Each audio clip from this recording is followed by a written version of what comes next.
हाँ जी सर, हमारे पास बेसिकली ये एक फंक्शन दिया हुआ है जो कि है आपके पास b times sine inverse c plus x by two, जब x माइनस हाफ से जीरो के बीच में है तो, और x इक्वल टू जीरो पर हाफ है, और x जब जीरो से हाफ के बीच में है तो x by two minus one और बाई एक्स है।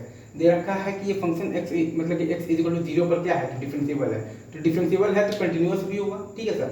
तो कंटिन्यूअस अगर है तो RHL बराबर ऐसे होगा। RHL होता है लिमिट मतलब limit f tends to zero plus F of A plus H. तो RHL अपना आया है basically limit f tends to zero plus e बार h by two minus one और बाई है आपका h जो कि आया है आपका basically a by two. RHL होता है आपका लिमिट मतलब limit f tends to zero plus F of A plus H. तो RHL हमारा आया है basically limit f tends to zero plus e बार h by two minus one और बाई h, जो कि अपना सॉल्व करने से आया है बेसिकली a बाई टू।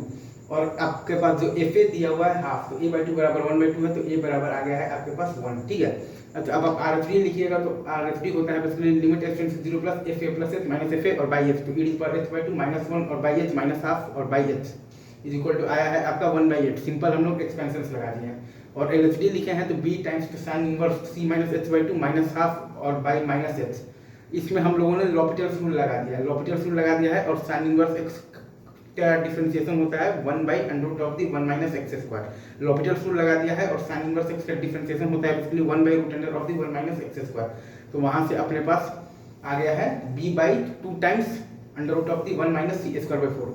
हमारे पास LHD आया है b by two times under root of the one minus C square by four, और RHD है वन बाई एट। दोनों को हम लोगों ने बेसिकली क्या कर दिया है, इक्वेट कर दिया है। तो हमारे पास रिलेशन आ गया है 64 टाइम्स बी स्क्वायर बराबर 4 माइनस सी स्क्वायर। ये IIT JEE 1997 का बहुत ही ज़्यादा बेहतरीन सवाल है, और आपको इसमें एक्सपेंशन लिमिट निकालना आना चाहिए। मतलब भाई जैसे सवाल IIT में आते हैं हाई फाई थ्योरेटिकल कॉन्सेप्ट को प्रूव करने वाले, वो सवाल IIT में नहीं आते हैं। IIT में ऐसे ही सवाल आते हैं जो कि लिमिट्स की मदद से हो, आपको लिमिट निकालना आना चाहिए अच्छे से। कुल मिलाकर यही बात है, ठीक है sir. Thank you very much.